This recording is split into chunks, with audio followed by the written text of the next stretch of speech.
Hey everyone, Jay here from Project Unity. Now, despite the current circumstances, I do hope that you all had a really good festive holiday, and I wish you all a very happy new year.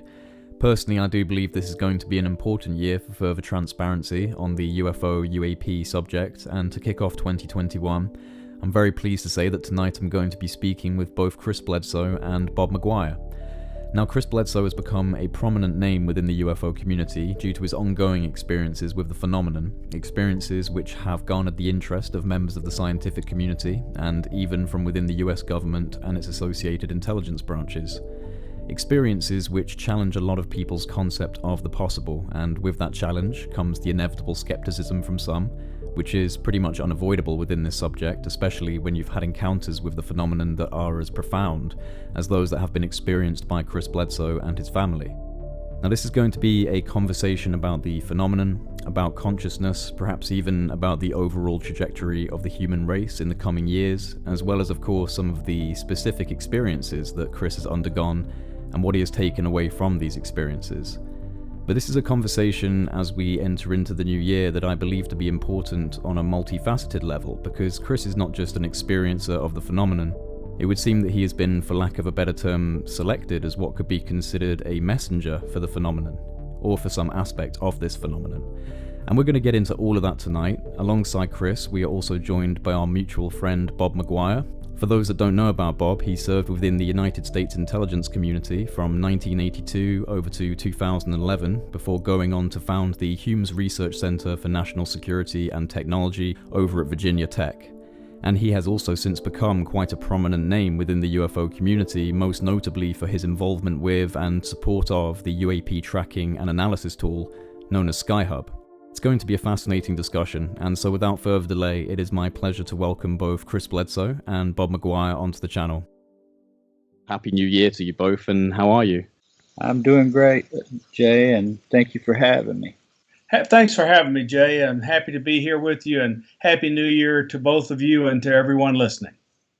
Well, thanks, man, and I want to thank you both for being here to have this discussion. Bob, thank you for being, basically the middleman in getting Chris and I connected, and of course, thank you, Chris, for choosing to be here to tell us your story. I want to focus this talk more on what's happening now. You've had some fantastic interviews about your core experiences, which started this journey for you. I personally became aware of your story through the coverage by Richard Dolan, where you guys did a series of interviews which detailed the major chapters of your experiences. And for all of those listening, links for Richard Dolan's interviews with Chris will be in the description box below, and I would highly encourage all of you who haven't done so yet to check those out when you can. But with that being said, I think it's important to give a little bit of an overview for those listening right now who are not familiar with who you are. So, Chris, would you be able to give those who are not aware of your story just a bit of a brief overview of the events? I understand that there is a lot to unpack here, but how did this all start for you, and where have these experiences led in your life?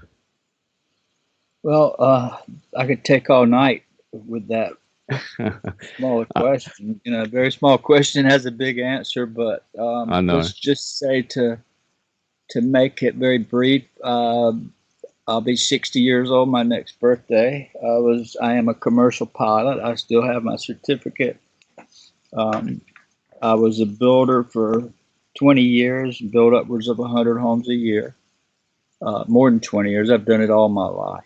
But I'm a general contractor building and selling homes. And along about Desert Storm, it got very bad. And I developed Crohn's disease in my early 20s, 25 or 27 years old. And I was in and out of the emergency room and on heavy medication for 17 and a half years. And through losing my business because of sickness, stress makes it worse. And the more stress, the worse Crohn's is. I was in the restroom as many as 15, 20 times a day. So I was unable to work for almost 2 years there. And my whole empire was falling apart. And I was 46 years old. Had a near-death experience from medication, being over-medicated. And the doctor that was medicating me died, one of my doctors, and was not checking my blood properly. And it led to some kind of poisoning that took me to the hospital. And I came up out of my body and I saw my wife crying, and I heard the doctors talking. And one said, "This sure is a shame. This is the 113th person that this doctor has injured." And so after that, it took me a year and a half of recovering. Mentally, physically, I was drained to the core. And my father, we had sold our home, moved out. My kids were all small. Yeah, I say small. The oldest was 17 out of 4. The youngest was like 9.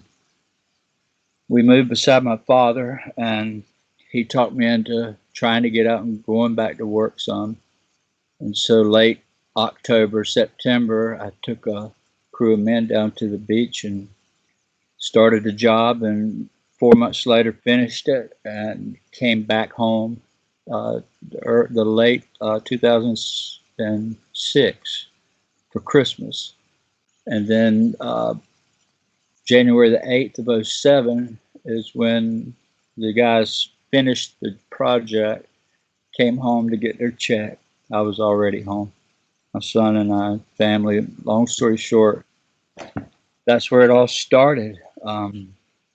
That day, January the 8th of 2007, I went down to the Cape Fear River with these 3 guys and my son to go fishing, and ended up in a missing time that was over 4.5 hours.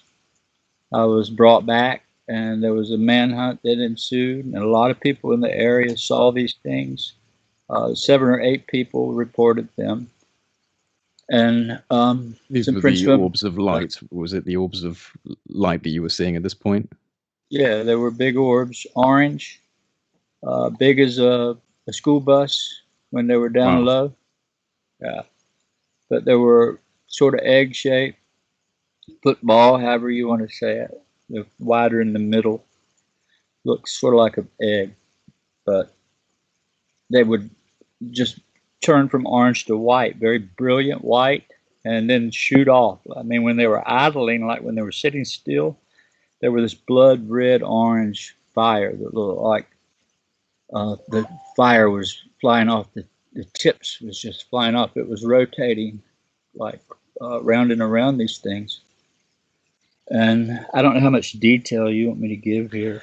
Well, like I said to everyone listening right now, a lot of this has been covered by your talks of Richard Dolan, and you've had some fascinating experiences starting with these orbs and going on to things. Well, I think the experience that really stands out for many as just simply extraordinary is the one that you had with what is known as the Lady. And I know that, again, you've covered this extensively in previous interviews, but before we jump into some other stuff, would you mind just telling us about this experience with the Lady? Because I'd personally love to hear this again.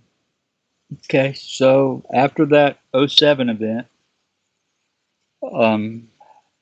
the crazy thing is, Jay, I was healed from Crohn's. After that day, I never had another symptom. After the Lady or the orbs? Sorry, just to make sure I'm... these orange orbs right, that took right. me.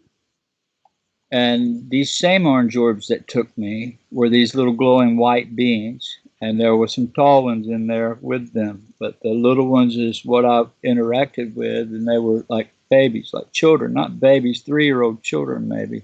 And these were the ones that had triangle patterns on them? Chest. Yes, on their chest.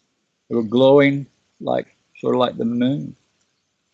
From what I've heard, that specific detail regarding the triangles, not to go off on too much of a tangent, but that specific detail caught the interest of the CIA, or at least some of the intelligence community. Well, yeah, NASA, different ones. A lot of people was really interested in that. And the Lady, I had no clue. I was raised a Baptist, not a Catholic. I never knew anything about the Lady and the Catholic religious, So it's hard to understand. But on 5 years later, after that event on the river, I had gone through so much negative reaction, and my family and my children were literally harassed at times by kids in school, teachers. Some supported them. That really would pull them to the side and say, I believe. But, a 9-year-old girl coming home crying is a bad thing for dad. So for 5 years, I was well, and I was thanking the Lord for not being sick anymore, and I had this life back. But now I was in the worst place ever. I'm in a hole where the Baptist church and all the churches in my community, I live in North Carolina, was a lot of the Bible Belt, right? And so my family members and other people around me just started making comments that I was either crazy or I was playing with demons, you see. And they'd come by the house when I was gone and put holy water in my yard and on my porch and stuff.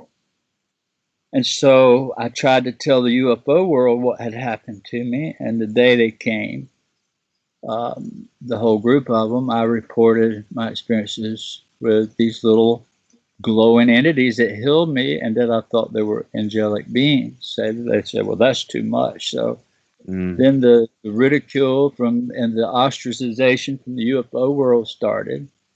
And so I'm in a hole, nowhere to go. Nobody would listen to me. Yet I had these entities telling me, you got to tell your story. You know what happened. You got to tell your story. Got to bring the truth to the world. This is what they're telling me. Is that the small beings telling you that? Beings, yes. And so I just declined. I refused to talk about it anymore. And then on Easter of 2012, I was probably in a pretty low place then because I'm out at night looking at the stars every night, and people wanted to come, but I pretty much pushed them away. But this stuff was happening in front of my family by then, my wife and my children, my mother, my dad, and family members that come visit. It would appear in front of them. Lights in the sky. Yeah. So I just couldn't tell anybody. And so on Easter of 2012, I went to bed, and at 3 o'clock in the morning, because of it being Easter, our daughter was the youngest, and our 3 boys loved video games, and now all the kids in the community would come. I say all, 8 or 10 sometimes, along with my 3. Would gang up and have these video game parties. So our house was always full of people. And my wife, the good mother she is, she was staying with our daughter just so these boys don't get any ideas, right? So I'm sleeping alone in the back of the house. And at 3 a.m., Jay, I heard this loud, thunderous voice that was so loud. It was like if you were dead asleep and somebody dropped a bomb next door or an earthquake happened, you're going to wake up.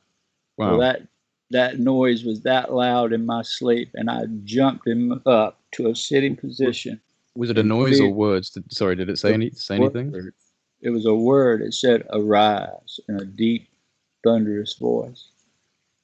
And so I sat up in the bed, and I looked straight at the clock, and it was 3 a.m. And I said, who's in here? I heard that. No word. And I stared in the dark, and I was looking. I was frightened. I knew they were there, or something was there. And I could make out this movement against the wall at the foot of my bed.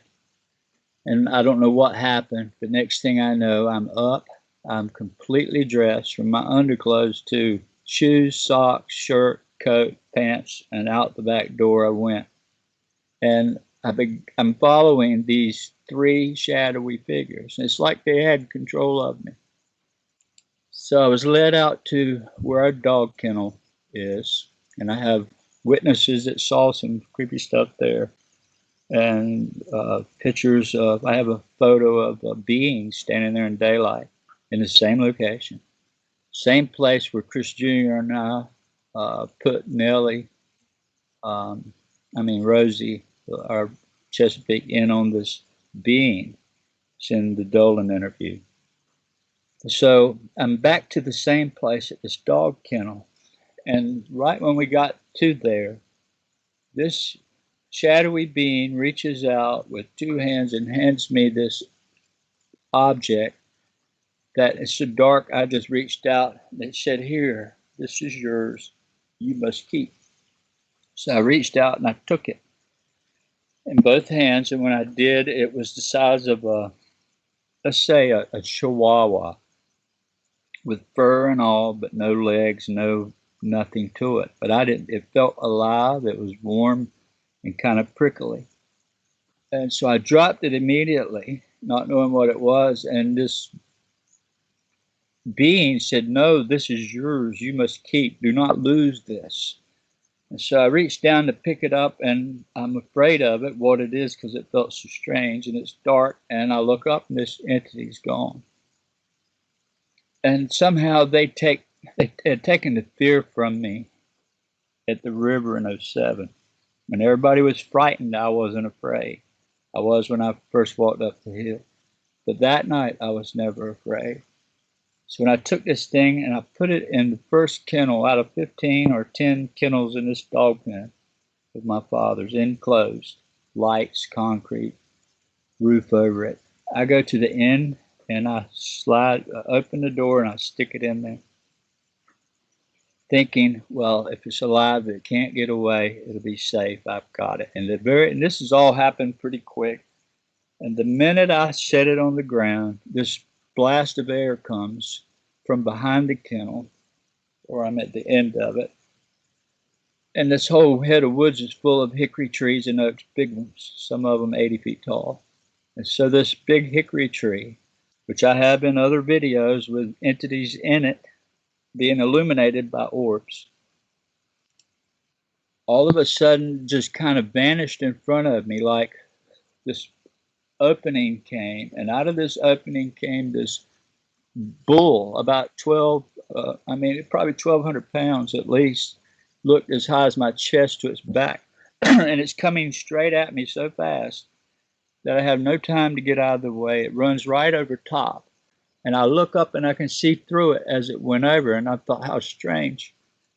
All at one time, I landed flat on my back. So I rolled over quickly, thinking I've got to get away from this bull. He's coming back. My neighbor had a dairy farm. And this is the same place I was raised. So the farm's long gone, but I grew up helping on the farm, helping put silage out for the cows. And so I know what I'm dealing with here.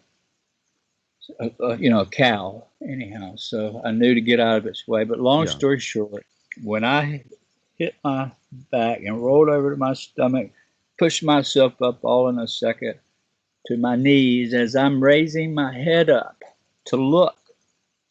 It's glowing. This white light, bluish white light, has the ground illuminated in a 20-foot circle.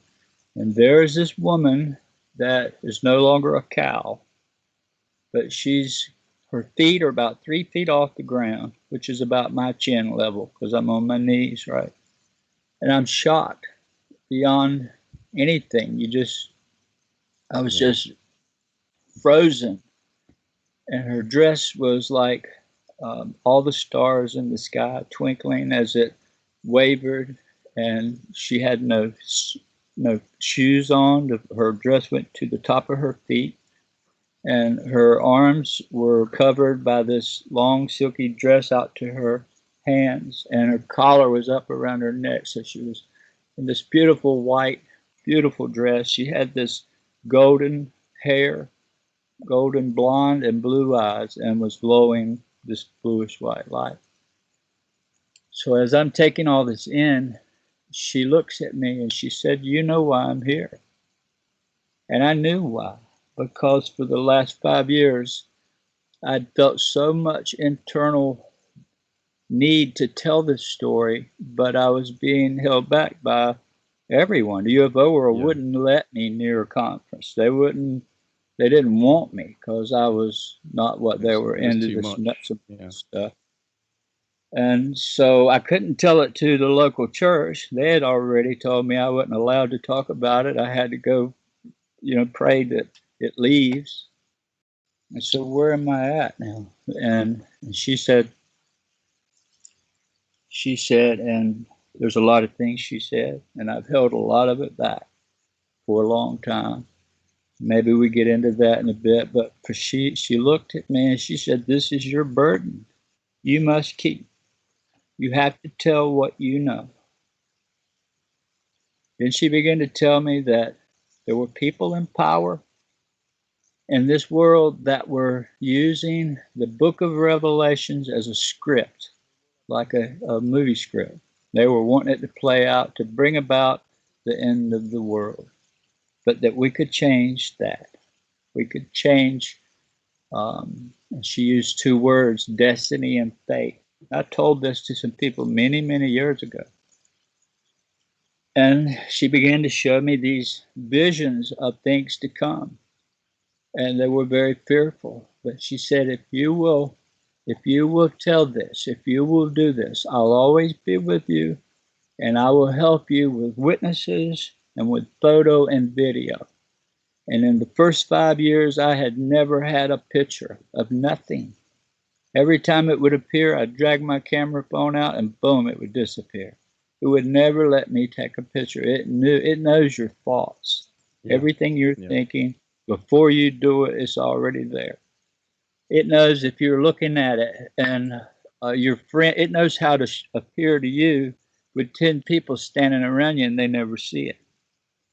So it's really intelligent. And so she said that they're trying to script out the book of Revelations, and that we had to warn the people, and that there were troubling times ahead. That I don't like to talk about this kind of stuff because it draws negativity. But she said in the end, we'll win, and that the women would rise up and the divine feminine would usher in peace on earth. But before then, there would be trouble. And it was because of the manly, maternal ego and power that's trying to bring about the destruction of this society, these people. And that they didn't want it to happen. And so she just vanished right in front of me. I forgot about this thing in the pen, and I've just made my way back to the house and collapsed at the back door, flat on the floor. And it was just the most amazing thing. And when I told it, what's crazy, how they can arrange things. It's like my friend from NASA once told me to watch the movie The Adjustment Bureau, because it's a lot like that. They can guide you or tear you down if they have to. So short of telling a whole lot more of her, what she told me, that was how I met her. And since that point, Jay, I think Bob can agree, the activity is ongoing, and it's only getting greater. Through the holidays, it's through the roof. I was told she would help me with witness and photo and video. Well, I have hundreds and hundreds of photos, and I don't know how many videos. I probably got 30 in the last 6 weeks. Some very close. Well, I mean, this is just, it's one of the most profound, it's such a powerful story. And I personally, because there are still people who are skeptical, but I personally do absolutely believe you experienced what you experienced. And, I believe that for two reasons. One, because of the sincerity in which you present yourself. You seem like a very sincere person, just, from what the interviews that I've listened to and from the conversation we're having so far. But also because even though I haven't had a experience as intense as seeing a bull manifest and a lady appear from that, I've had my own close experiences with things that were basically the reason why I'm doing what I'm doing now. So I can sympathize at least with the fact that something absolutely beyond my previous concept of reality came into my reality and changed everything for me. So like you said, there is more to this, that she has said more to you, and maybe we'll be able to get into some of this, even if there are some uncomfortable truths lurking in here. But before we jump into some of that, and also before we jump into present day, I want to talk about the involvement from high-level scientists and U.S. government officials in your case, because I know that there are elements of this where you have to be careful with what you say, but what exactly prompted this sudden interest from both the U.S. government and the scientific community when it came to you and all the events surrounding you? Well, remember 2007, the first when it happened. I didn't report it until October of that year. Right. It happened in January. In October, I finally got the courage to report it to MUFON, and then they called me back right away and wanted to come, and I'm like, oh no, this is just too much, because I actually thought I might be in a divorce situation if I reported it, because my family was so afraid. They wanted it to go away. But a year later, it came out, and in '08, about June, it was aired on Discovery, or July sometime. And within a week after it aired, my son Ryan calls and says, Dad, there's a man from NASA at the front door. He's huge. He's very tall. He wants to meet you. I said, okay, keep him at the house. I'll be home in an hour. And that was how it started. I came home. This friend of mine, he became a very dear friend, almost like a father figure to Is our this Hal children. Povenmire? Yes. Right. He was 59 years at NASA and was no little guy there. He was, he was there before it was NASA. He worked with Warner von Braun, and he worked with J. Allen Hynek for years. He was the debunker. That's what he did. But when he died this past Thanksgiving, and I was expecting him to come, and he was coming. We had plans, and he was 80 years old, and he slipped and fell and went in a coma and died the day after Thanksgiving, or 2 days later. But we were very tight, and he was the first of many different people that got involved. The book Diana wrote about Tyler, I introduced her to Tyler. I had been working with him off and on for a couple, 3 years ahead of that, and I met Diana after the lady. The lady came, and 2 weeks later I met Diana at a conference. I would never go to a conference. I would never speak until the lady came. And crazy, however it works out. A week after the lady came, I get a call. Can you come and talk next week in Asheville? 6 hours away. I agreed. I said, heck yeah, I want to go. And before that, I would never talk. So that was all meant to be. Come to find out, Diana was looking a way to talk to me before that. And I would have never gone hadn't the lady come. But that caused a lot of things after that. You can imagine what's going on since Diana and I met, and how it ended up with the Pope through her. She's at the Vatican. Yeah. She's with all these people, the Pope, and they sent me stuff from there. Had a ceremony and put my picture of me in the Pope's picture, which they allowed her to go into the Vatican archives along with Tyler and Brother Guy from Graham, Arizona. They placed my photo between the books of Copernicus and Galileo in the archives. It's there permanently. Oh my God.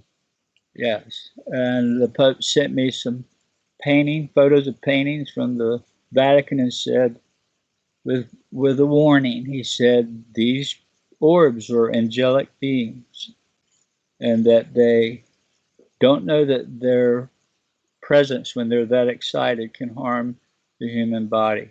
But if you get too close to them, it can cause the stigmata, which is what St. Francis had. So they took his diagnosis, which they still have, all these records from way back, 1,000 years ago, detailed inquisitions and all. And they looked at his diagnosis with today's medical lens. And he has the same thing I have, which is RA. I developed RA about 7 years ago. So I was on chemo for it for a long time. I actually quit because of the coronavirus. But he sent these paintings, and there were orbs with angels coming out of them.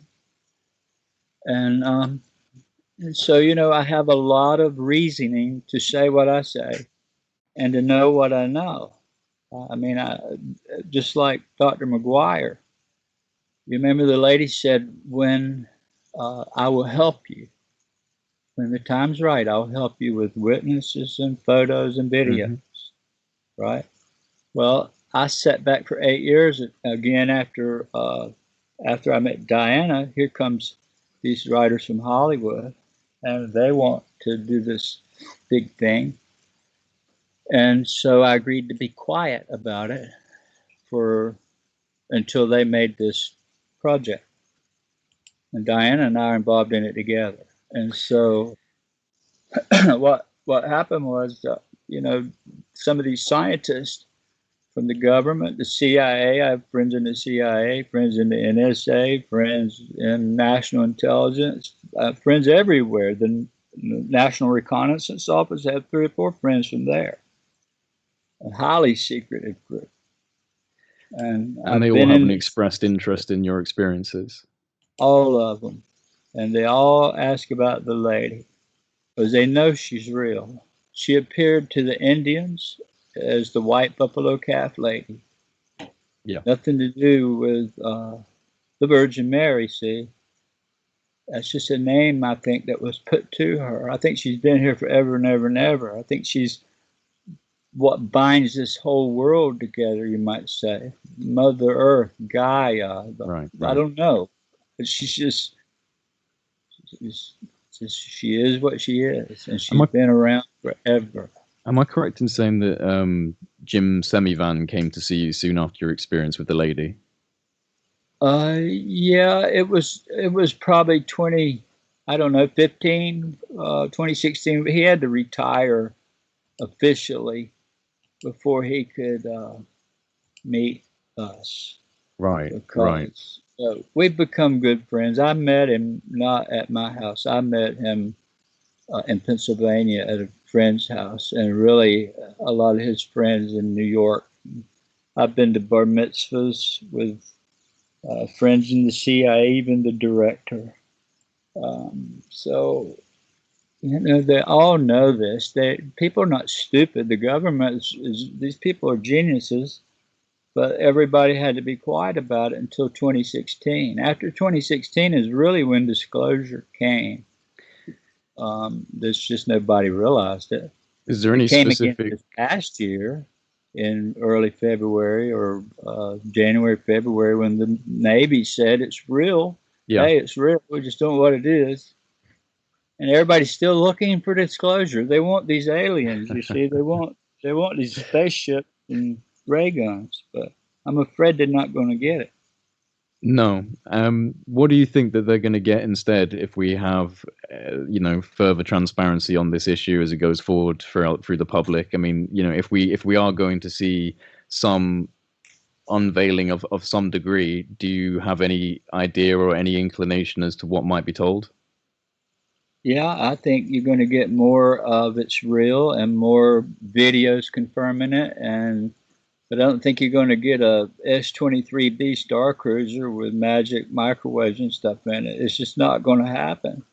They're trying to figure it out. Dr. McGuire, he's very high up in the intel world, and he's still trying to figure it out like all of us. So, if they have something, they do. But I've never been told about it. And the way the conversations goes with all these people, I suspect they're being genuine, most of them, because they want to know. They want to know what the lady said. They want to study these orbs. They can't catch them. I ask them all, why do you call me? What do you want with me? And they all say, well, it seems to like you and it don't us, but we'd like to know what it wants or what it is. Do you ever initiate a form of contact with the phenomenon, or has this been something that has just happened around you, or is this something that you have actually tried to engage with? Like, I don't know if I'm sure you're aware of the idea of consciously contacting like CE5 and things like that. Is that something that you do? No, In fact, I didn't even know what all that meant till a week ago on a email or on a Facebook. I was questioning about it. Somebody's like, I did this CE5 work in the field. And I'm like, what is a field? Why does it work? What is CE5? I didn't understand. And for me, I've got a relationship with this lady, and I have a life that weird stuff happens around all the time. Stuff moves around, flies off the shelves. Never dark. It's always interaction of some sort. I feel it before it comes. Dr. John Alexander witnessed that. I did it in front of him. I told him they're above us right now. And 10 seconds later, it appeared and flew off. So a lot of times, Jay, I'll be sitting in my workshop working on some equipment or whatever it is, work on all kind of things. I just get this feeling that I'm being called to come play, you might say. And I walk out and hear these lights come on in the sky, and here they come. Or like when Dr. McGwier came, he came on a Friday, and it was rainy, it was late, and we had a wonderful time chatting, all our family and his wife, Sharon. And then Saturday rained all day, so we sat inside. And then Sunday, it started clearing up. And Sunday night, he's like, can we go outside and look at the sky? And I'm like, sure, I would love to. And we walked out to my little shed, and I initiated it by saying, okay, I'm here, this friend of mine, if you brought him here to witness this, then, now's the time. And in a little simple prayer, I asked the lady if it be her will that she allow her angels to interact. And as soon as I said that, silently, boom, they started appearing. And Bob can tell you about the experience more. But Ryan filmed one of the orbs that flew by. And a lot of these orbs are not just the big ones in the sky. There'll be little ones that appear around us. And I have video of those appearing and flashing and beings coming out of them. So, anything to add there, Bob? So yeah, Chris has the story exactly right. So we go out and we observe. I don't know what to expect. I mean, I contacted him because of all the hoopla around TTSA and the government revealing videos. And I heard Richard Dolan do the interview, and I was on the Richard Dolan forum. So I just decided to email Chris and see if I could come over. And after a little while, Chris said yes. So I went over. We talked about all sorts of things for 2.5 days, and then we went out and observed. So Chris does CE5-like things in that he communicates with them silently with his consciousness. Yeah, I was about to say, but okay, just through his own it's perspective. CE5-like, but he's not playing crop circle tones or any of that stuff. No, it's just a personal way he has of figuring out how to summon these things. Mm-hmm. And so whatever he did, all of a sudden, through the tops of the trees, this massive light turned on. It was brighter than Venus, and it moved off into the sky, did some unusual maneuvers, changed colors, started looking like it was boiling different colors, and it moved off towards the horizon and disappeared. And I went, well, that was weird. And then his son Ryan comes out, and as soon as Ryan comes out, I said, sure would be neat if Ryan could see this with us. And boom, they're right in the same spot. Yeah, that sounds about right. Big, huge thing came on, and it moved across the sky, did some maneuvers. Ryan got a video, and he was so excited. He ran back into the house to tell his mom that he had seen one of these massive orbs fly over and that the three of us had viewed it together. So I'm sitting there looking, and I'm looking up, and I see what looks like flash bulbs going off in the trees. Wow. And I said, I'm seeing these things that look like flash bulbs going off in the trees. And Chris says, oh, yeah, that happens all the time. And silently I said, boy, I sure do wish they would move out into the open. And they did. So I'm telling you, that's what happened. I'm not giving you any other interpretation of it, that I'm telling you the sequence of events. I wish they would move into the open, and they did. Yeah. So they came into the open, and then it was like 100 flash bulbs went off for many minutes. Okay, Wow. so that stopped. So I went, wow, that was amazing. And Chris says, yeah, he says, sometimes they come out when they do that flash, then they turn to these gigantic orbs right in front of you. Well, I didn't see that. But so I says, well, is it over? Chris says, I think they're still here. So I kept looking around, and I looked up, and just above the trees, I began to notice what looked like purple smoke or purple haze.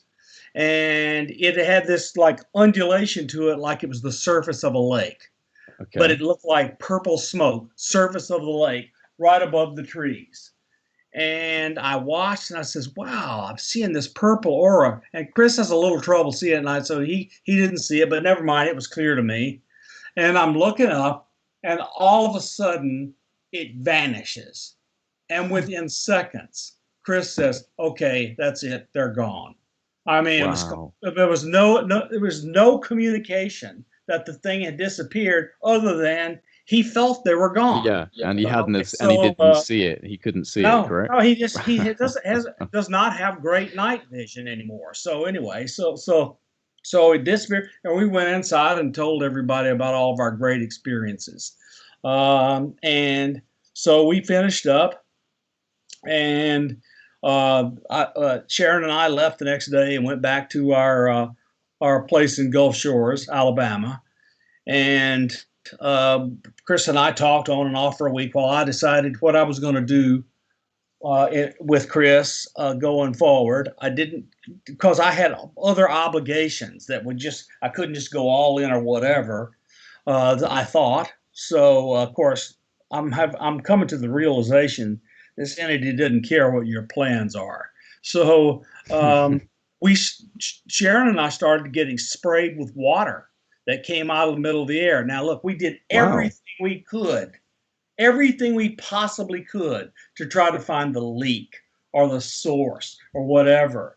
And finally, she was in one end of the house and I was in the other, and both of us got squirted nearly simultaneously. I went down to where she was. She says, see that water on the floor? That came out of the middle of the air. And I went, okay. I says, I've heard of stuff like this. I think this is called an apport. So I went off, got my phone. I called Chris. I says, okay, we've got this thing going on. They're really, whatever this is really trying to get my attention, because there's just no explanation I can think of for what we have happened to us here. And I told him about it. I says, okay, look, I really am going to try to do something. And I want to try to build a scientific sensors package. I'll probably have to work with others and so forth. And that was kind of the beginning of the sensor thing. That's now Steve and those guys have taken on the video and packaging and all this other part for SkyHub. And my part is passive radar. But anyway, and I wasn't quite sure what I was going to do totally, but I wanted to be involved in all of that. And I needed to go on and finish another year at work, and didn't decide what to do, because I had contracts which needed to be finished.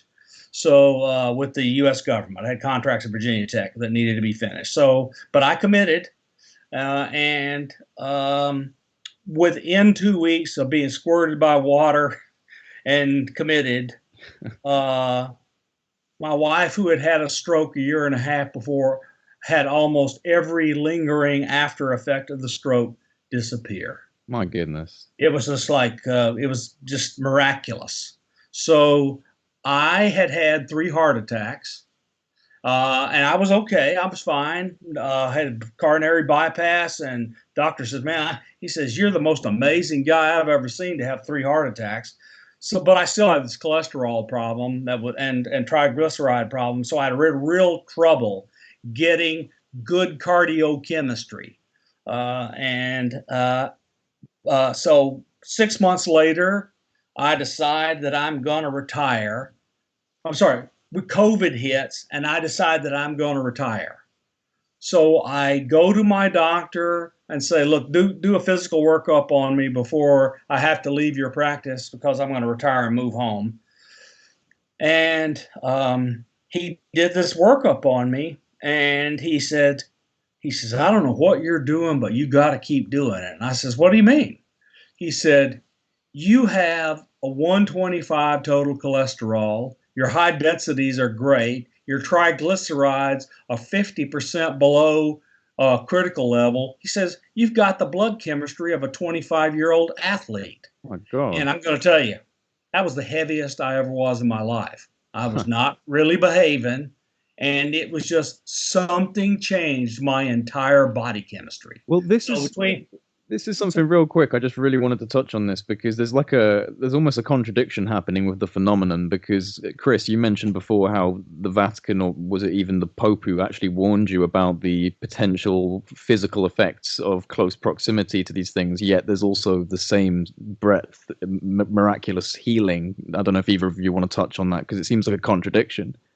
Well, if you look at Saint Francis, people could get around him and miraculously be healed, but he died from RA, or from the stigmata, which was what they told me, that it was not more the same. So I don't know. Diana knows throughout history that people are able to help others and they never make it themselves. But I can say this. I've been on, my son does insurance work, right? He sells insurance. He's an agent. Sells health insurance. You don't mess with life. He's all into health. And he was telling me this past month that they had to in December is the end of the year, November, they have to do all the new health insurance policies at the end of the year. And so he was doing mine. And because I have ongoing condition, I guess what you call it, I'm a high risk for anybody in the insurance company. But they wanted to know the medications I was on, and come to find out that the prescriptions that the insurance company was paying from last year was $77,000 every 3 months. That's what I was on, and have been for years. I mean, very toxic stuff. But long story short, Jay, where I'm coming from is after Bob left, he even told me I should pray for my own self. I should pray for healing. And I never felt that I should. It's about not myself, but others. I just never felt comfortable doing it. And after he left, and after Sharon went through what she did, the healing, and another person or two I know. One, Bruce Fenton, he's a scientist in America. He had a friend in Australia that he called about, and she was miraculously healed. And so I got up the courage to ask, and especially when COVID hit, because you're talking being afraid. People with cancer or on these kinds of drugs I was terrified because of, no immune system and this COVID-19. And so I called my doctor and I said, I'm quitting all this medication. I'm afraid. And she said, you should. I think you should. And she said, you're going to need all these pain meds. I'll give you whatever you need. And I'd been on them for years because of RA is an extremely painful thing. And I quit taking these meds at once. I mean, I stopped all of it. I was afraid of it. Prednisone, all of it. And I actually got better. And I'm not on anything right now but 5 milligrams of prednisone a day. And the pain meds I'm on very rarely. I got my life back. Now I don't know that I'm healed, but I'm not where I was. I was where I couldn't even walk. In February, last February, I was in.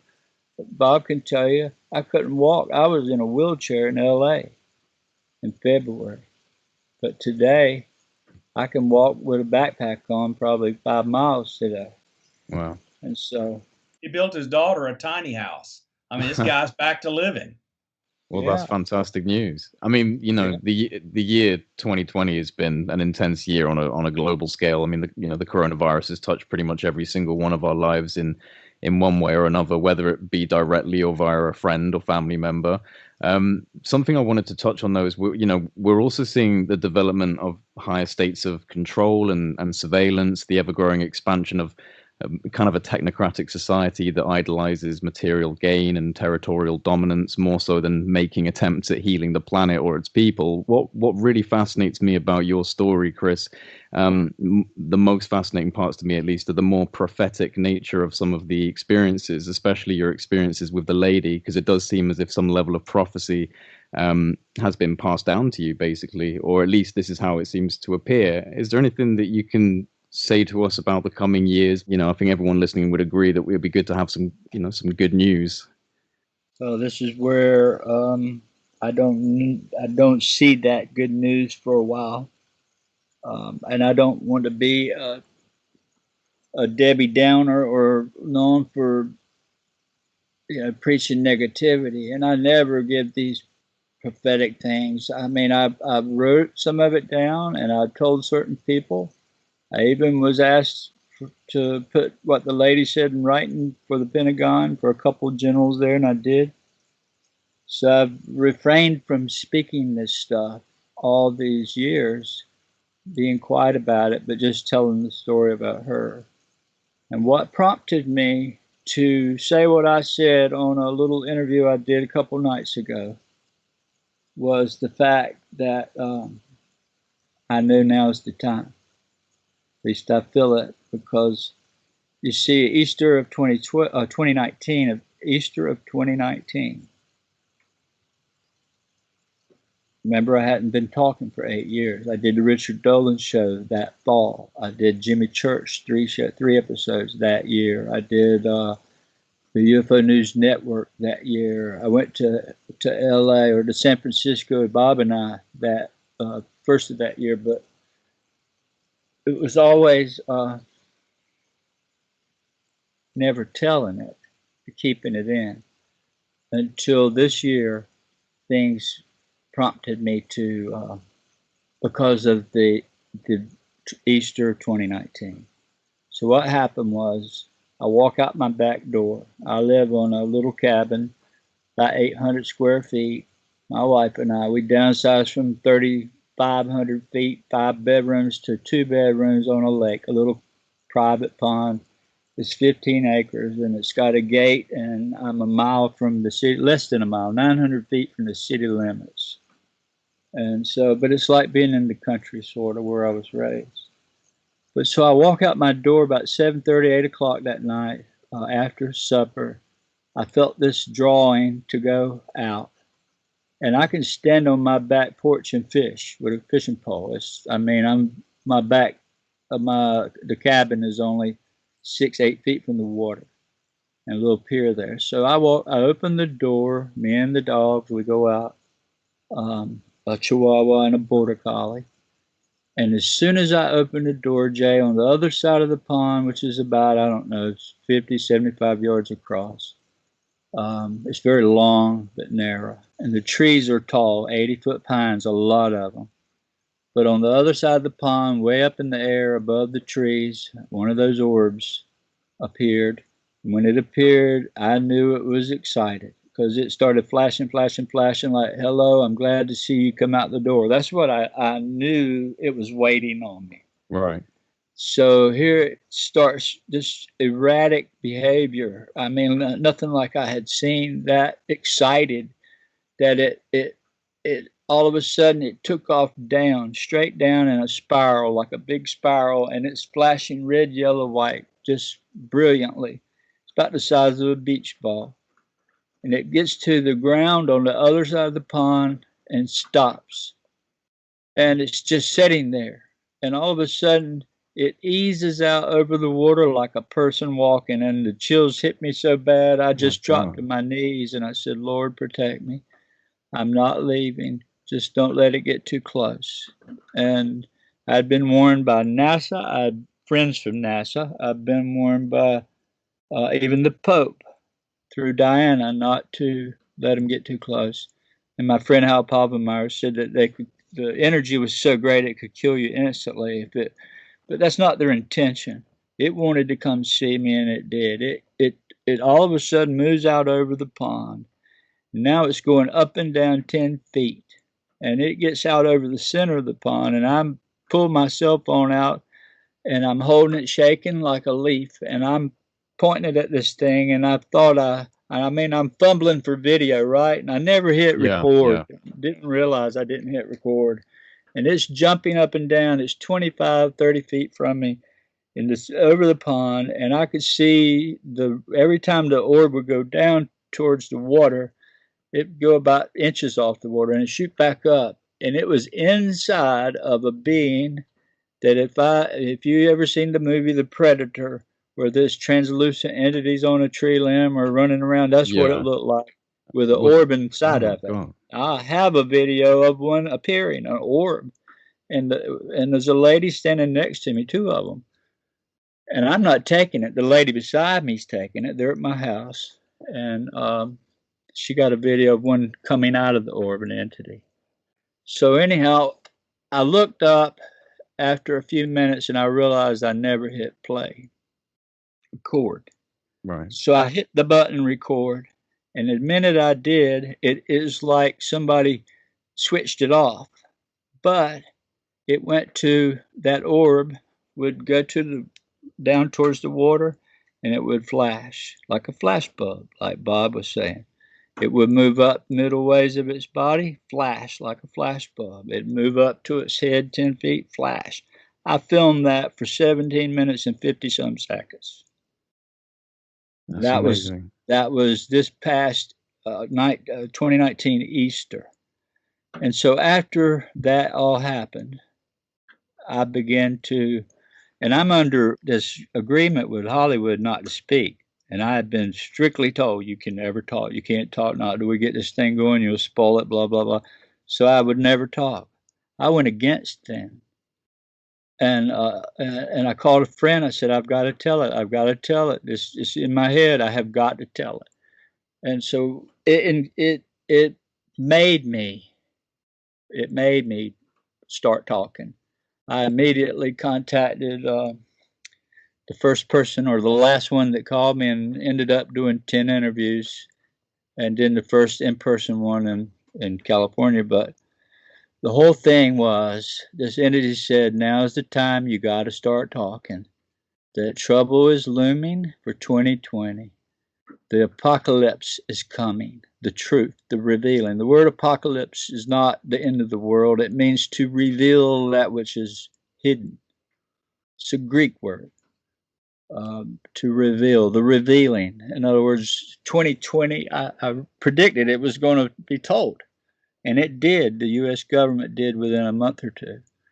And I also said that this entity said that they wanted disclosure, and they wanted the correct way, and they were going to help me with photo, video, and witness. This is the lady now that we're talking about, is it? No, this entity that come, and it could have been her. I couldn't tell what it was other than a translucent entity with an orb in it. Right, okay. So remember, for 5 years I didn't speak. Yeah. And then I met the lady, I spoke. Then right away, Diana come into this whole thing, and we become very good friends, and she brought Hollywood into the deal, and then I got quiet for 8 years.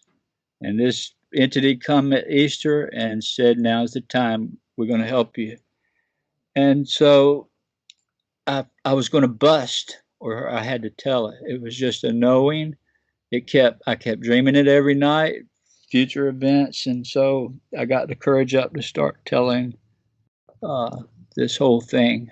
And that's where it leads to some of the prophetic things that the lady told me.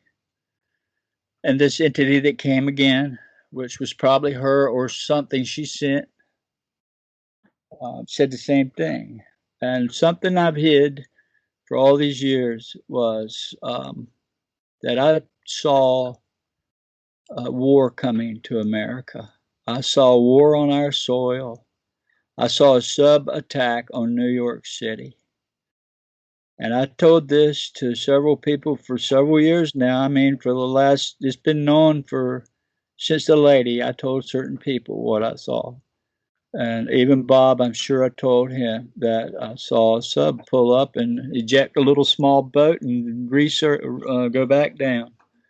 And this thing goes up into New York City and detonates a bomb. And that terrified me. I saw that in 2007 and other things. So I pray that the right people, and Bob is one of them, that can tell the right people to take precaution. And that's what it's all about, is knowing ahead of time, what to look for. It's just so funny that there are 4 carrier groups right now, 2 on the East Coast and 2 on the West Coast, patrolling with big, giant amounts of ships looking submarines and stuff right now.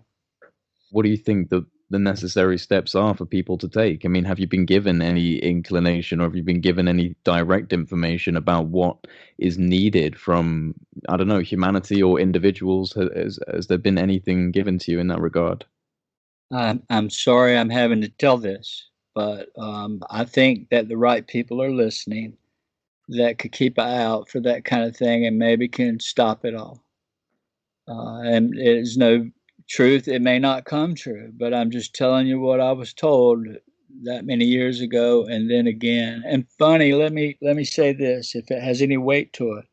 When that being come in Easter, it said, and I told this on Jimmy Church and Dolan, it said that going to help you. Same thing the lady said, with photo, witness, and video. And what happened November? That year, November, I get an email from Bob. So it was right after, not far after Easter, within 6 months, Bob comes. And what a witness he is. And he's not the only one. There's so many others, but, Bob's in the intelligence world, and he's a professor. He's a genius.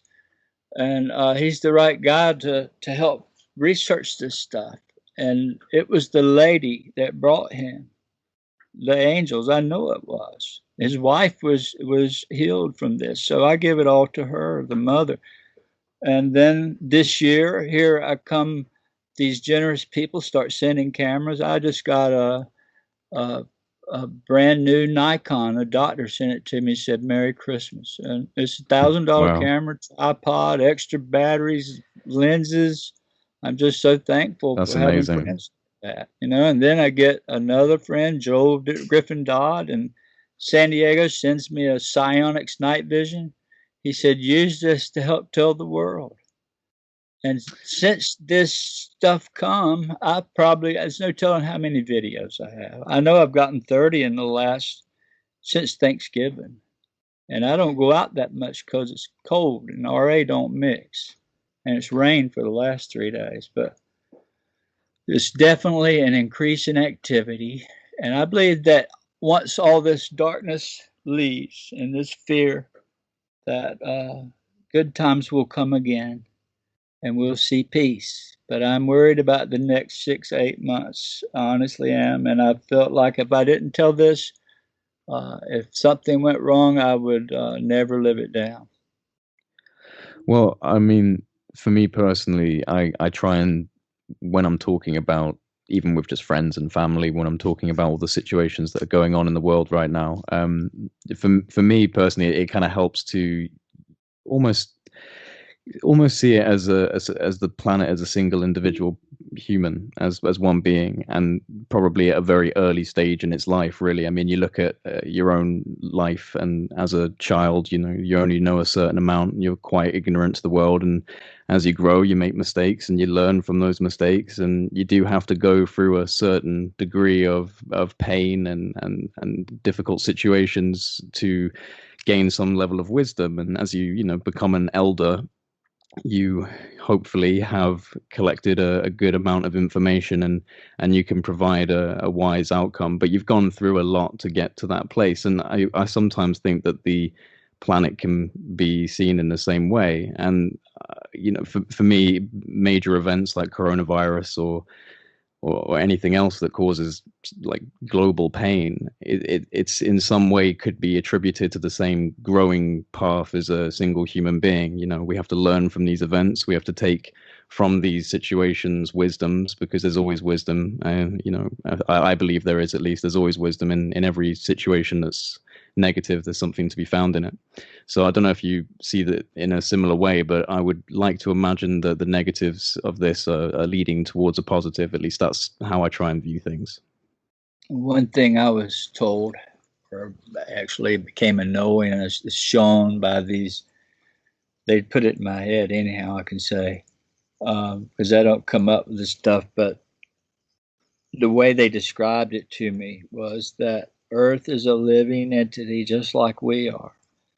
Maybe this lady is a representation of that entity. I'm not sure, but I feel that she would.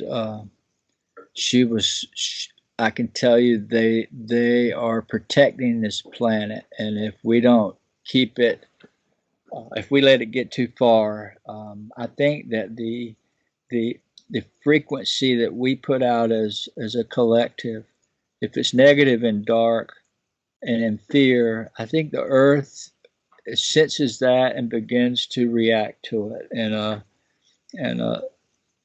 direct way, negative way. Sort of like a dog trying to get rid of fleas on its back. So yeah, I've seen this, and I've told this before.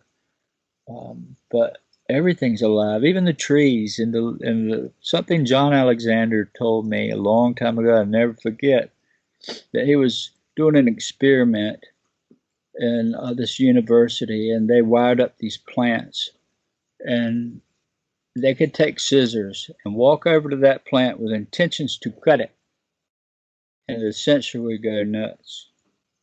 But if they had no intention to cut that plant and they walked up to it with scissors just to fake, the plant would never react. So it knew what its intentions were. And that has helped me understand a lot of this more. But I don't want to be known as a doom and gloom guy. I just want to put out this little bit of warning that I saw, because I feel a little bit like the watchman, that I have to. But I think good times will come after all this passes. But I'm praying for it.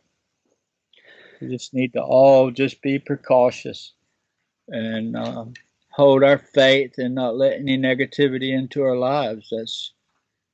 I get rid of negativity. I can't bear it. I can't be around it. I can't listen to it. I can't see it. If I did allow it in my life, I would never interact with this stuff. I can say that, because it doesn't like negativity. No, yeah. And that's something that I've always said myself, just in regards to my own experiences, because it actually kind of going back to something we were talking about before, when I asked you whether or not you engaged in the type of contact that involves consciousness, and you said that you hadn't even heard of that until about a week ago. But you also spoke about the fact that you, in your own way, came up with a prayer, because obviously you spoke with God and you asked for something to come and make itself present, and that is actually a very similar idea to this concept of create a universal consciousness and accessing that consciousness, and then actually being able to initiate some level of contact with this phenomenon, and the idea that everything is essentially all connected. Do you think that maybe initiating contact with this phenomenon through the expansion of consciousness, through using meditation or perhaps these types of more holistic approaches, do you think that that's something that they want us to do? Yeah, I think that they're going to. One thing I was told at Easter of 19, that there was going to be the revealing, or the apocalypse, which is the revealing. Some might call it disclosure, but they want it to happen. They want it so we can evolve and we can awaken to this. It changes a person's life to know. I mean, it completely changed me from a hunter that has records, sized bear and deer and stuff I've hunted most of my life. I grew up with a shotgun, or I was shot in the back at 10 years old. I killed my first deer at 5, so I come from the woods.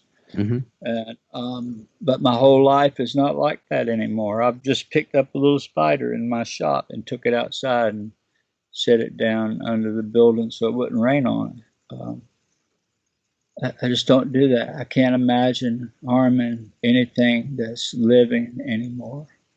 And that happened directly because of my experience. Positive things happen after my family all experienced it. We all became together tighter, and now we have a very close family, all because of the isolation, you might say. I'll tell you, there's a lot of thought on what causes it. You got 8 billion people right at it, billions with a B, and you only got thousands that experienced it, report it. Yeah. I mean, how many thousand a year worldwide? It's like the smallest minute number. Oh, yeah. I've never reported my experiences. Right. So to answer your question about summoning these things, you might practice something dark and summoning dark entities, but to get this, I don't believe that. I just don't know that I could teach somebody how to make it come unless you just, I don't know. I have my own way of doing it. It's not like I just don't have this particular thing that I do. I can say this. A friend from NASA once told me, he said, why don't you try asking the lady permission? Just always give her thanks. And other people, no. You know what I'm saying? So those early scientists helped me understand it more and figure it out more. And this particular one I was talking about, it was Tyler that told me that. Well, that's actually something that, interests me, because I agree with you. It's not something that you can teach. I mean, I have my own way of going out, which I think would be probably completely different in regards to just how I formulate my thoughts and what I say. Probably very different to you, but we both have had experiences. Now I have to admit, my experiences, I've had orange orbs come down quite close to my house. They hovered above the roof of my house. That was the closest I've ever had an experience with the phenomenon. So that kind of is the max of mine, but that was enough for me, and that changed my reality completely. But I can't explain to people precisely how. I've tried my best, and actually one of the things that I started doing right at the beginning when I first created this channel, Project Unity, was that I was just going off into the forest in the middle of nowhere where no one could hear me. I'd set my camera up and I would just try and talk to people about what I believe this is, what this represents. And because I'd had this success from calming my mind down, from getting into a clear state, and just asking for anything that is coming from a loving perspective, a peaceful perspective, something that, genuinely has a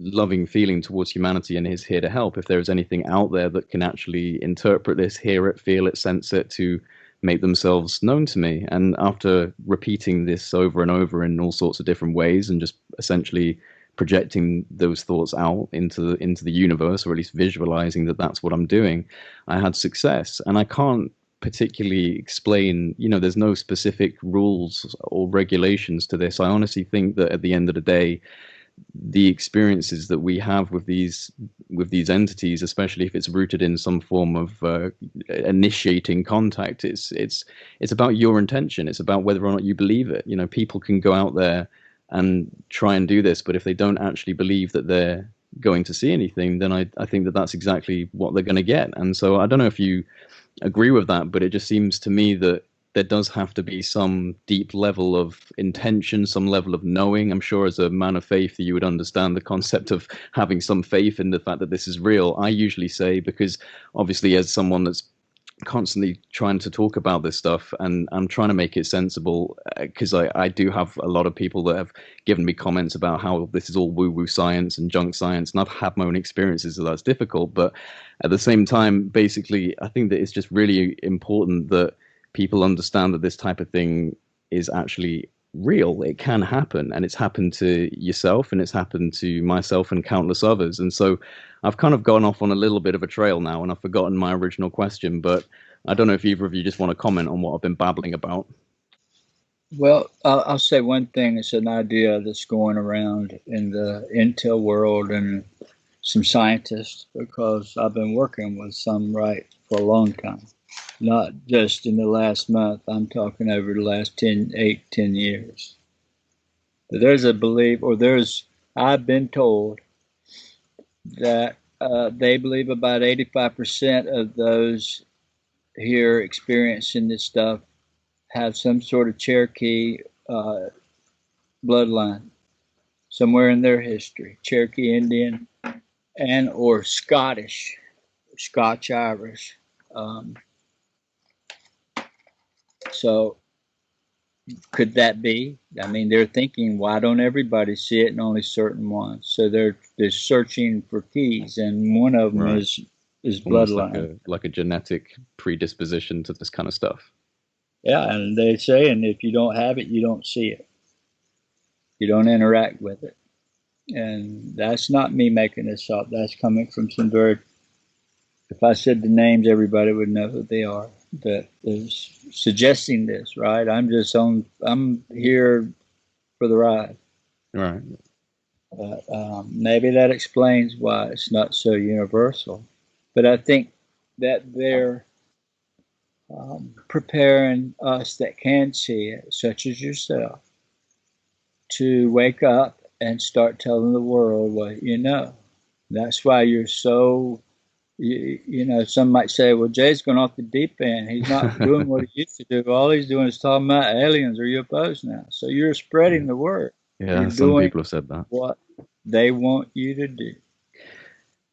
Well, I hope so. And, you know, like I said before, I kind of went off on a tangent. I think that it is rooted in some level of intention. And I try and put it forward to people as this is, you know, in my opinion, the idea of initiating contact, having faith in that requires about as much faith as a scientist has in their hypothesis. Like, you know, that's still a level of faith that they have, that they're on the right track. And I think that that's all it really requires, is for you to have that level of open-mindedness and expansion of your sense of reality, where you're able to, you know, welcome this stuff into your life and accept it. And if you're not ready, I don't know if it will interact. I mean, there are cases obviously of abductions and essentially intrusions into people's lives. And actually, one thing I'd like to ask you in regards to that is, do you think that that's the same type of phenomenon that we're dealing with when it comes to people who have had what they would really consider to be quite traumatic, evasive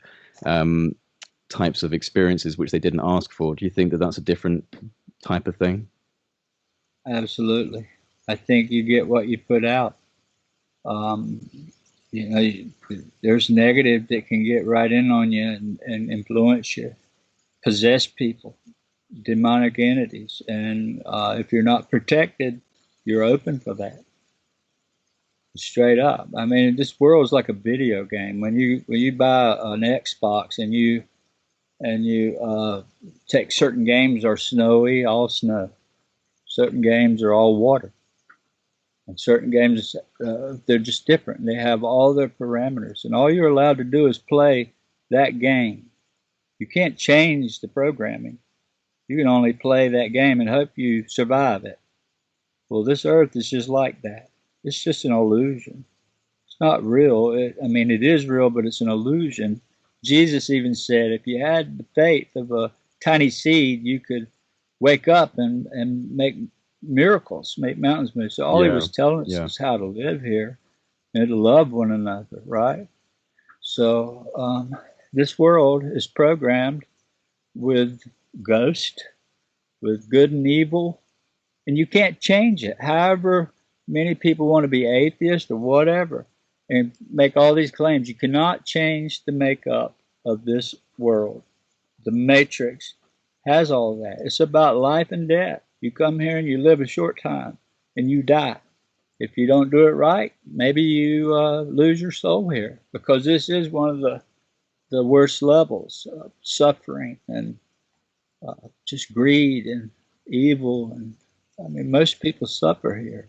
Thousands, millions die of starvation and eaten by animals and killed by snakes and all kinds of horrible deaths and trauma here. It's not roses, you know.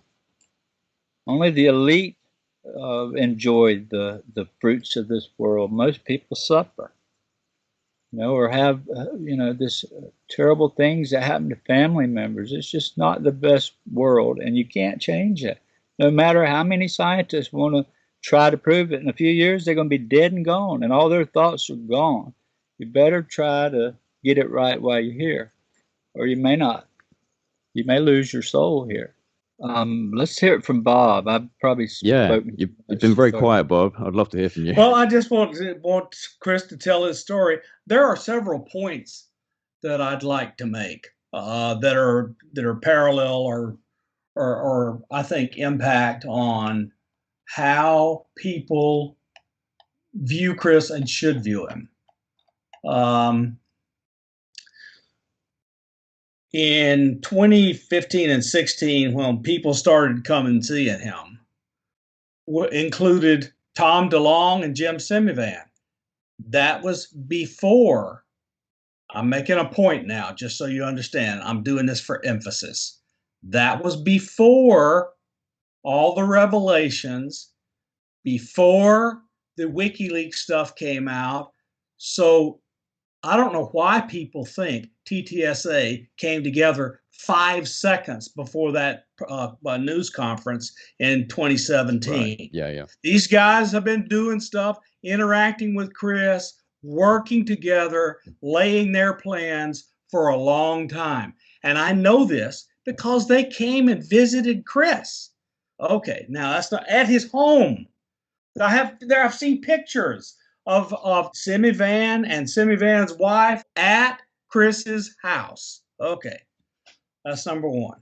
Number two, Tyler, Deanna calls him Tyler D, for reasons you can hear on Lex Fridman's podcast interview of her, which is hilarious. I had no idea where the name came from. But anyway, Tyler D sent Chris a picture from his phone.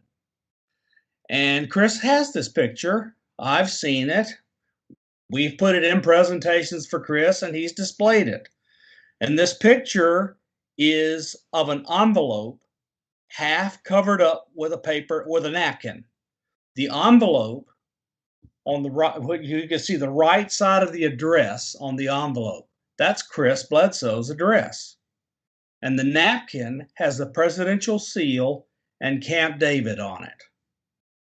And that says to me that Tyler D took the things that Chris has been telling you about and briefed whoever it might have been prior to 2016 that could have said Tyler D can come to Camp David and brief him on the stuff that Chris has been telling us.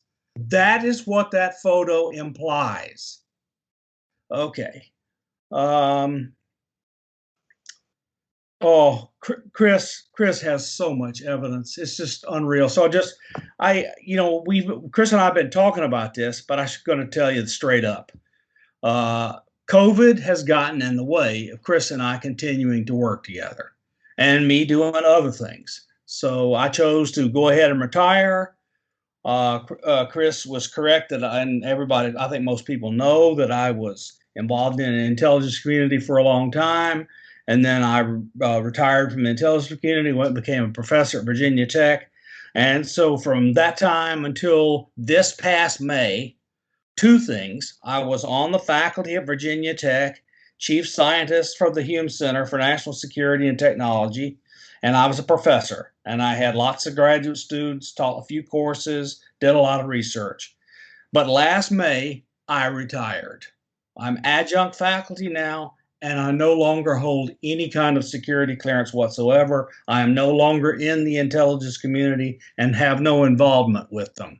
Okay, so things I'm telling you now are based on things I say outside are based on my experience and my knowledge of how all that stuff works, not on current intelligence that I am able to read because I no longer have access. But I'm going to tell you, the things that are pertinent to Chris's story that support the things he said are the reactions of others that are working at an extremely high level in the United States government.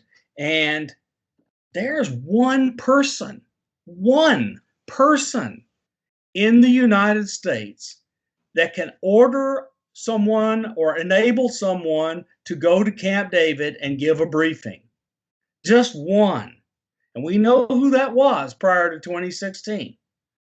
Okay, so just really astounding. So somebody high up is paying attention to what Chris said. It's just, some of the stuff is frightening. I'm not going to deny that it's frightening. What I'm hoping is, me personally, what do I hope? I hope that what Chris has seen is a warning that if we don't straighten our act up, bad things will happen, so that there's hope for us not having to go through all of that. So, that's how I live my life, is try to be hopeful. I'm going to continue to try to help Chris organize his the data, the evidence, and look, everybody knows that Chris has taken a lot of videos and pictures and so forth, and Chris is not a videographer or a professional photographer. So each individual piece may or may not be convincing. The thing that's kind of really startling is the volume of stuff he has. Mm-hmm. I mean, this guy just cannot be sitting down and putting all this stuff together on a computer. The volume of it is huge. So I'll just give you one other piece. Chris had a photo of Lori Wagner, who is lives in Los Angeles area, and who's a friend of Chris and helps Chris. She's good friends with Richard Dolan and others. Has people in TTSA on speed dial and that stuff. But anyway, so Lori was visiting Chris with a friend of hers. And this friend and Chris and she were walking through a wooded area. And one of these bright flash bulb things goes off. And the friend picks up his camera. Not Chris, not her, this friend, takes a picture. And this picture, I'd seen it and it looked interesting. But it had not been, nobody had done anything major with this picture.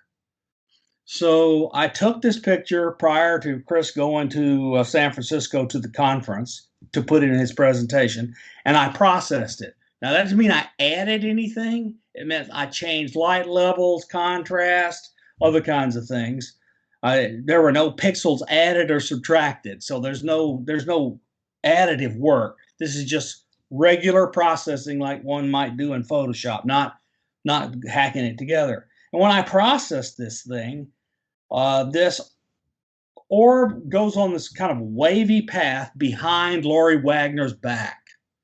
And out of the side of this orb, it's just unreal. There are two human arms poking out of this orb.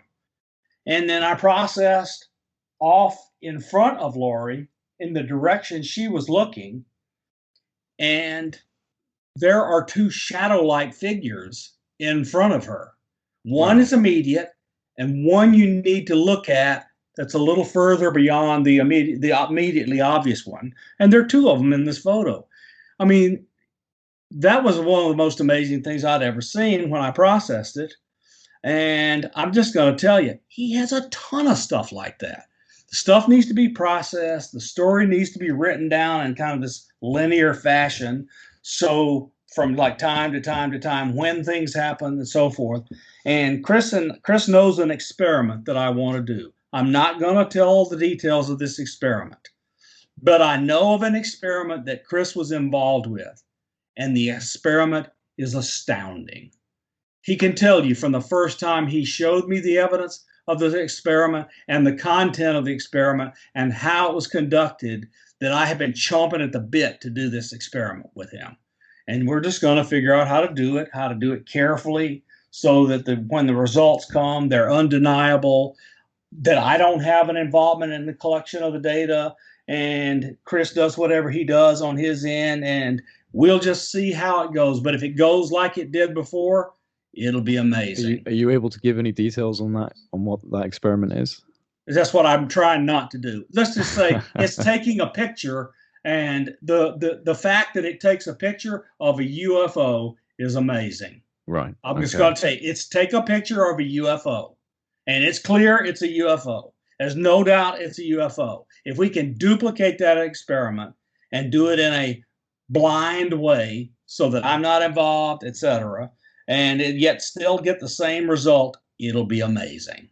It will be amazing. Just amazing. Okay, so anyway, look, Chris has a lot of interesting stories, but he also has a ton of evidence that taken together, the volume of evidence, the different types of evidence, video, audio, photographic, processed some of his photos. I'll give you an interesting one. Jim Semivan and his wife stood at the famous burning tree, and a picture was taken of them. And no one had ever processed this photo. So I processed it and enhanced the area around Semivan and his wife. And there were orbs all around them that they did not know were there. Wow. No one had ever processed this so that these orbs could be seen. Is that image online? Is that image What's online? that? Is that image available online? I don't know. I don't know whether it is or not. Chris has it. It's in a presentation he did. Chris contacted Semivan and says, did you know that when you had that picture taken, you were surrounded by orbs? And Semivan's only comment was, I'm glad they didn't follow me home. So the other thing I want to comment is I am not the only person who's gone to be around Chris, had experiences, and they continue after you leave him. Right. I'm not the only one. It's happened to many, maybe most, of people who have gone to see Chris, had an interaction with him, been around him, seen stuff there, left, and stuff continues to happen. I'm just telling you, it's enough for me as a scientist to want to try to understand more about the phenomenon. Well, I have to admit that's actually quite similar to some of the stories that come out of Skinwalker Ranch in regards to what they sometimes call, I think some of the NIDS team would call them hitchhikers. And Chris, maybe you can jump in here, but do you think that your property itself is anomalous in some way like Skinwalker Ranch, or do you think that this is more just centered around yourself, or is it the property? No, and we're talking about two different things here. It's without a doubt, many witnesses have been with me, like Lori Wagner's one. I flew out to San Diego, and we were going to meet Hollywood executives, right? And she was the person to pick us up from the airport, and another fella come out from Philadelphia kind of as somebody to watch my back, because I was told I needed that as I made that trip. And actually, Homeland Security bus, a big 45-foot one, was there when I walked out the restaurant. We got out of the airplane, went straight to the restaurant. And when I got out, there's this giant bus sitting across the parking lot at the front door. And these men get out and they just look at me and smile and then turn their back. But my phone was going crazy in the restaurant. But long story short, just one example there. Lori, her daughter, and this friend from Philadelphia and they wanted to go after that airplane trip, after the meal. We went down to Encinitas, where Tom lives, and a local beach there just up the street. And there's a cliff right in front of the hotel on the Pacific Highway. And we pulled up to the cliff, got out, and was standing there. And I began to feel their presence, and all of a sudden these orange balls, 2 of them come on out over the ocean, miles out, a few miles out. And I said, there they are. And, you know, typical doubt all of a sudden, oh, they're helicopters. Well, I've never seen an orange helicopter in the orb, you know, with this. And so I just let them try to decipher what they were seeing. And for 20 minutes, 30 minutes, these orbs would appear and go out, stay stationary again, move, you know, like a long ways or closer, in and out. And they'd move position. They'd go out and come back on. So that went on a half hour.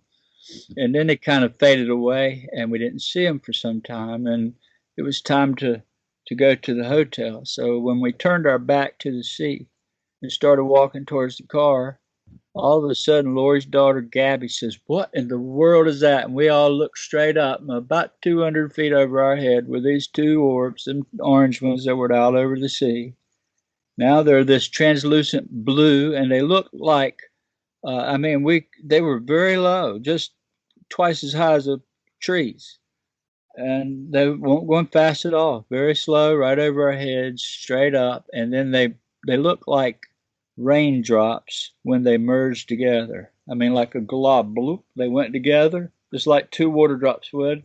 Wow. And all of a sudden it fired off towards the Mexico border, like out of a cannon. So it's happened it's happened in Las Vegas. This has happened in Pennsylvania. It doesn't matter. It's not the land. No. It's the person. But none like Skinwalker Ranch now. If you know the territory and you know that the tribes of Indians that lived there, the Utes, some of them were cannibals, and they practiced this dark magic stuff. They enslaved people. And that's all they're experiencing, just negative energy. And yeah, that'll come home with you if you don't have any grounding. And even if you do, you got to fight it away. So it's not the same. It's nowhere close to the same. Could we talk about your connection to Dr. Diana Posalko? And she's the author, for those that don't know, of the book American Cosmic, because you mentioned in an interview with Richard Dolan that you entered into a period of your life where you couldn't really talk about what you were doing and who you were speaking with. And you go on to say that Dr. Pasulka outlines some of this in her book. Are you able to kind of just give us any more details as to what was happening during this period of your life and how you got connected to Diana Pasulka? Well, yeah, I remember. Well, let's just kind of come in from 2 angles. We'll come from her side and from my side. And I know it was all about the lady, because in 2012 I wasn't talking, and in January and February, March I was not talking, and for the previous 5 years I hadn't spoke. I never wanted to speak again about it because my kids were little and they were embarrassed. One of them moved out to college and didn't want to come home because of the stress that he got over this. It was terrible. But somehow or another, along about Easter, a month or 2 before, Diana grew up with a brother that she saw orbs following her little brother when they were young children. And she told me about that. And she got her, she's a professor of religious studies at a college that my kids went to, one of them. My daughter-in-law too graduated there. My son, Jeremy, graduated there. And she, in her studies, religious studies, she began to see comparisons in the biblical text and the UFOs. So she really got into studying it along that year, 2012, if I'm saying it right, and I believe I'm pretty correct. So that launched her into the study. Just so happened, she, from what I understand, called MUFON got a hold of her and wanted to know why everybody was reporting angelic experiences. Although MUFON never told this, they had a lot of that. Like, she's told me she had 2,000 reports they sent her to digest. Wow. So that's the majority of what they get, you see. They only tell you about the negative ones or the anal probes or that kind of stuff.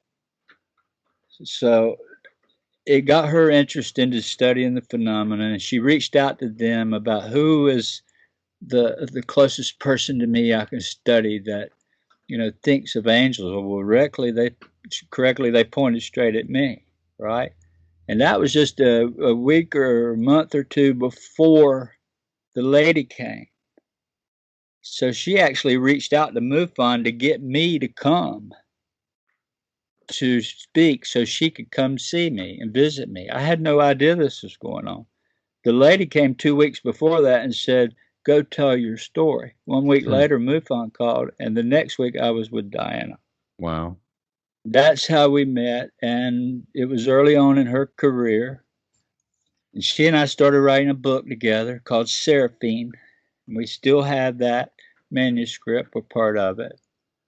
And we had a real hard time publishing it. Nobody wanted to publish it. They just squished everything Chris was trying to say or do. So I was really involved with some of these scientists, and Tyler is one of them. And I kept telling her about my experiences with Tyler. And she didn't want to meet him. She was afraid of him. And eventually he made his way into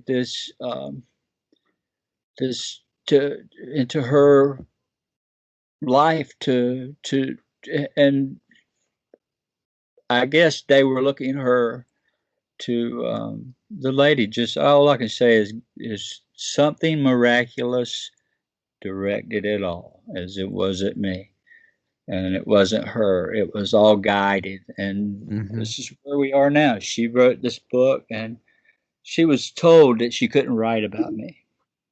She was told, warned. They didn't even want to put me in the book, period.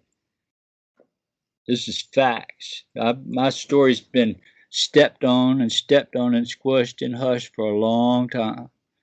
And I've been a pretty good guy of not telling it, just sitting back, collecting the evidence, and you know, quietly studying with these people. When you're around them, they don't want you telling a lot of stuff. And I'm learning why.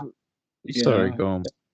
Well, I'm sorry. I'm done. I'm just rambling. No, don't worry. I was just going to ask if you have any indication as to who you feel is working essentially against you, because I mean you have a lot of interest from different government and intelligence fields, and they seem to be supportive and positive of this. And you know, a lot of people in the UFO community, when they're talking about having interference run on their stories or being you know, being threatened or anything like that, it's usually attributed to the intelligence community or some agency. So I don't know if you feel that there's another shadow group within the government that's against your work, or is this something else?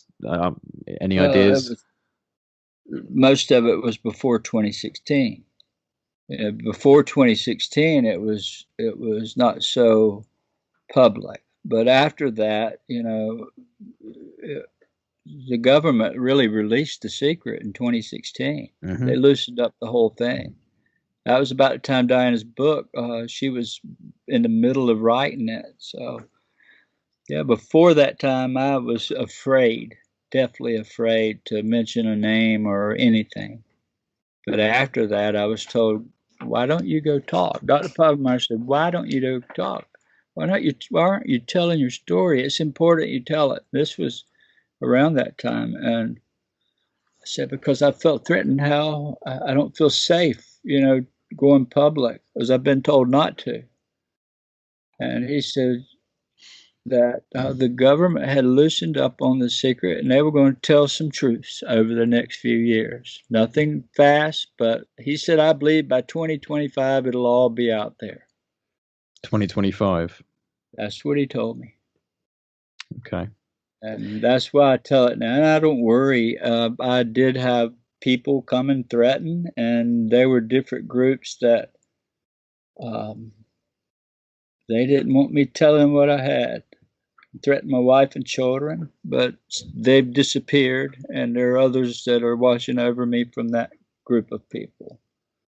So I've got a speed dial on my phone. If I felt threatened, I know who to call. Well, I'm sure you do. Yeah. I'd love to ask you if any of the entities that you've encountered or anything that you've seen have left behind what we consider as metamaterials. Well, yeah, I had some of that material. I give a piece to Tom and I was TTSA. going to ask, did you do that? Yeah. Yeah, I gave a piece to John Alexander, which I'm sure Hmm. Bigelow ended up with, or Dr. Putoff.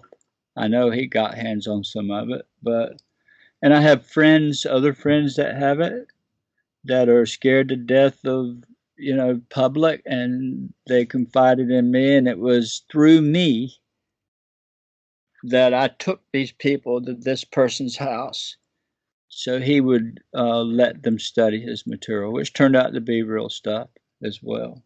It's actually been taken and classified. I was going to ask if do you ever have any updates from any of the materials that you let go of, or have they all kind of vanished into a dark hole? Well, I don't know how much I can say about all that, but I was left with material, but when I first was introduced to this stuff was in 2010 or so. That was part of the experiments. So, I'm no stranger to metamaterials. I've known about this and I've handled it for many years, long before anybody else knew about it. That's what the whole thing with Diana was about, to let her handle it and see it and tell the world about it. But remember, I was there 3 years ahead of time dealing, or 2 years maybe, um, doing experiments here and there. And actually, when it was put in my hand, my wife and children were there witnessing it. And when he said, "What do you think about that?" I said, "It looks like aluminum." And when the other piece went in the other hand, it shot energy through me to where I'm almost blacked out from it. And so he looked at me and said, "Why you?" I said, "What just happened? What do you mean, why me?" He said, "Well, I've never seen that big a reaction. And why you?" I said, "I don't know. I don't know." And that was many years ago. That was a long, Wow. so yeah. And I Do, do, understand it was a gift to us. right. And can I ask how that arrived to you? Said, no, they brought it to me, They brought my it to you house. Yeah, to it was see a how great. it reacted to you. Yeah, they know if you're lying, if you've had experiences or not, by testing you with this stuff. Do you ever regret knowing what you know or experiencing what you experienced? I must admit that personally, I've sometimes been frustrated that I've had experiences because so many people are not prepared to embrace a reality where my experiences or your experiences could be real, and instead would much sooner assume we're lying about what we have witnessed for one reason or another. Do you feel the pros outweigh the cons when it comes to the path you found yourself on, Chris? I live it every day. Yeah, I feel more now that time is now that I need to do what I was asked to do. And during these troubling, scary times, is to try to bring some calmness and light to the world, and no more darkness. But yeah, I've struggled with it, but now I've almost become a hermit.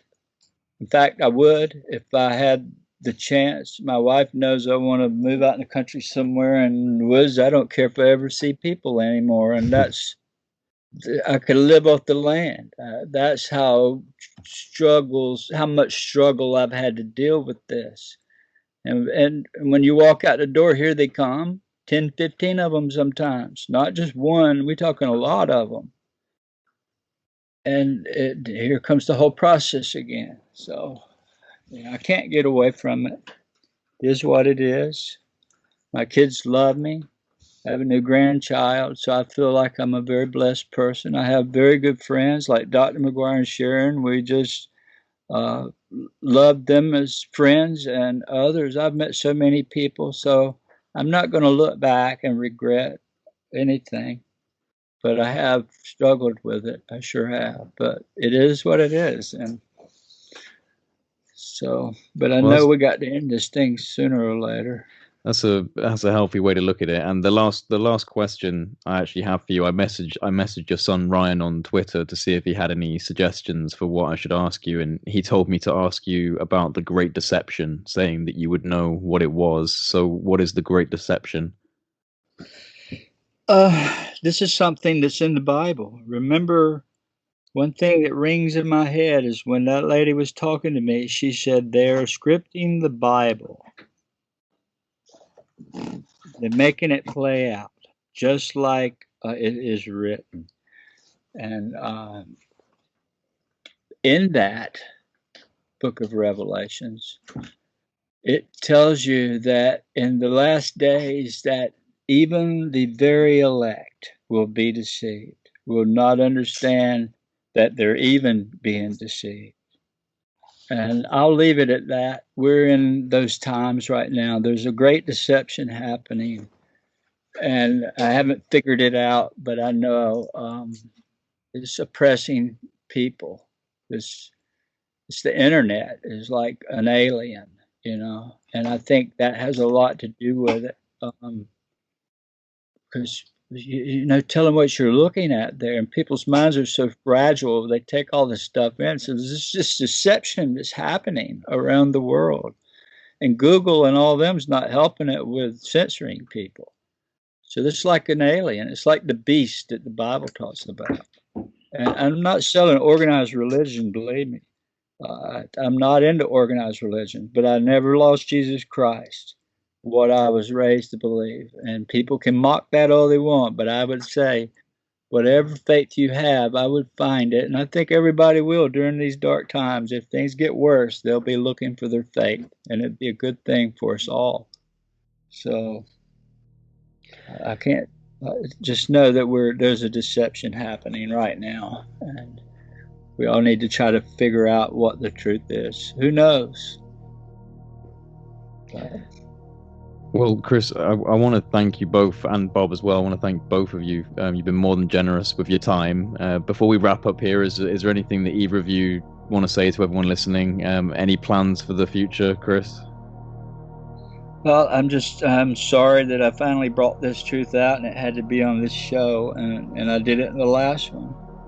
But as far as the future, just everybody think positive and be in prayer or positive thought. That's the biggest thing. Not let negativity in your life, and look for a brighter 2021. Let's just pray it all stops, because that's what the lady said. We can change it if we all are awakened.